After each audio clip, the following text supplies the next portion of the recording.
Bonjour. Je suis Cantor. On va vous jouer Édouard II, ou le règne troublé et la mort pitoyable d'Édouard II, roi d'Angleterre, ainsi que la chute tragique de l'orgueilleux Mortimer, et aussi la vie et la mort de Piers de Gaveston, grand comte de Cornouailles et puissant favori du roi.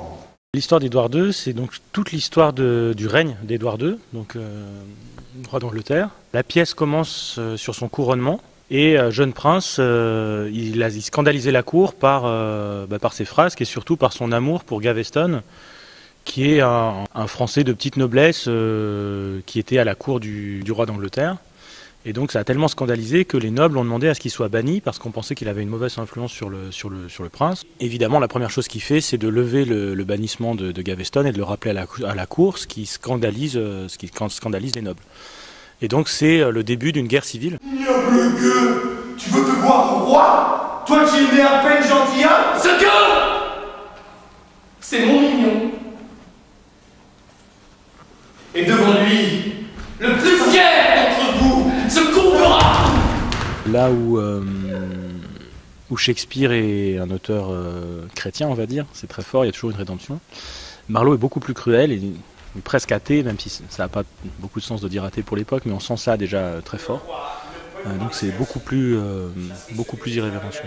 Qu'est-ce que nous on voit de ce Moyen-Âge? Alors il faut trouver des signes équivalents ou qui nous racontent.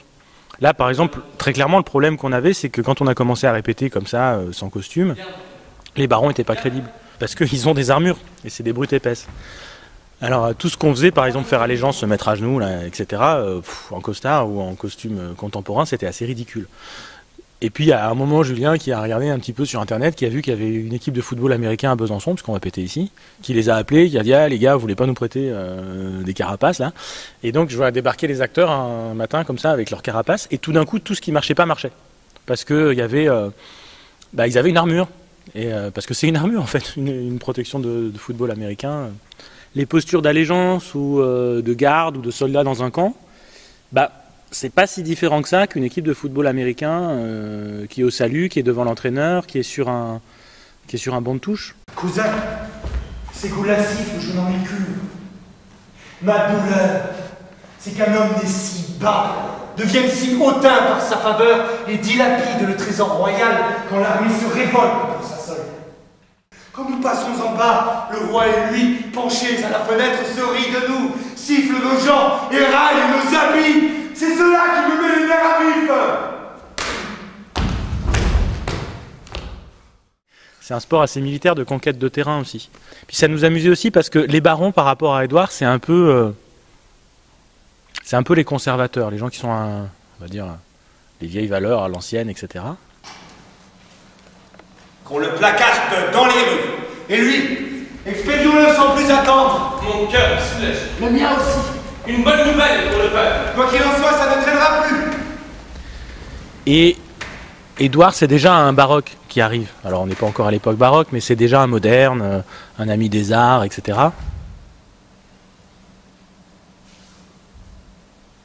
Il court pour bannir celui que j'aime, mais pour mon bien, il ne bougerait pas.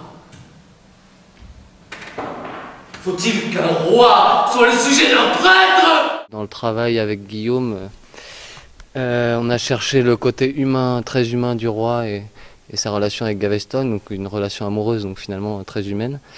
Et les barons sont plus dans un truc franc, direct, dur, avec les lois, la religion pareil qui intervient, c'est comme ça que ça se passe, on peut pas agir politiquement par amour, ça c'est pas possible. Et lui il comprend pas ça parce qu'il est passionné, amoureux, tout simplement.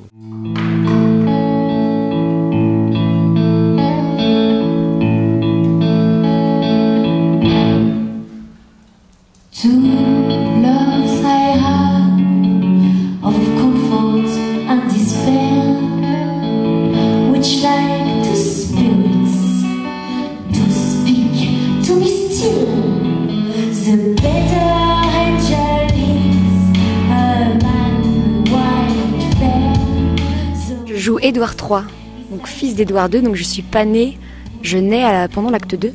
c'est ça. Au milieu de l'acte 2, je nais. Donc tout l'acte 1, je le passe sur cette machine à laver.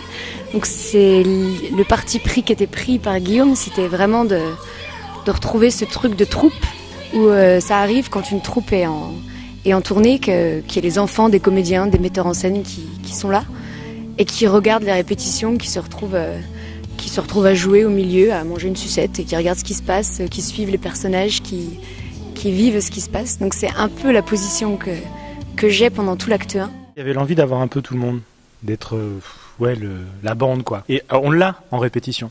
Et il y avait l'envie aussi de se dire pourquoi on les planque derrière les rideaux quand arrivent les spectateurs, les techniciens, il n'y a pas de raison. Amandine est donc la scénographe qui fait les décors, mais elle est aussi régisseuse plateau là sur scène. Il se trouve que c'est elle qui a amené tous les accessoires pour se venger de Gaveston. Donc ça prenait vraiment du sens. Et puis après, ça s'est fait naturellement. On a amené la musique, donc le régisseur son est aussi musicien, donc il s'est retrouvé sur scène, et puis ça s'est fait assez naturellement. Je crois que je le prends vraiment en arrivant et en me disant de toute façon, je ne suis qu'un régisseur plateau au service de ce qui se passe. Et donc là, les acteurs, ils ont besoin de moi parce que ils sont dans la panade, ils ont un problème, il faut que je vienne. Et c'est vraiment cette question d'être au service de ce qui se passe. Malheureux Gaveston, où vas-tu donc? Oh oui, traître, quelle offense faite à ton ami. Ses bras armés en veulent à votre vie. Ne luttez pas, vous soldats de Lancastre, j'aurai cet homme. Le fait d'être au plateau tout le temps, avec les acteurs pour au départ seulement leur faire leurs accessoires, les aider à s'habiller, être avec eux pour les changements de décor, etc. Ça provoque chez les acteurs quelque chose qui est vraiment très agréable, c'est-à-dire que très vite ils viennent me voir et ils me disent « Amandine, j'ai une proposition, on va faire ça, est-ce que tu pourrais pas me construire cet accessoire-là » Et du coup, le fait d'être dans l'énergie de toujours être en regard, être en réponse avec les acteurs, du coup ce lien il est très fort et je crois qu'il y a juste ça et c'est le plus important en fait. Nos gardes sont morts,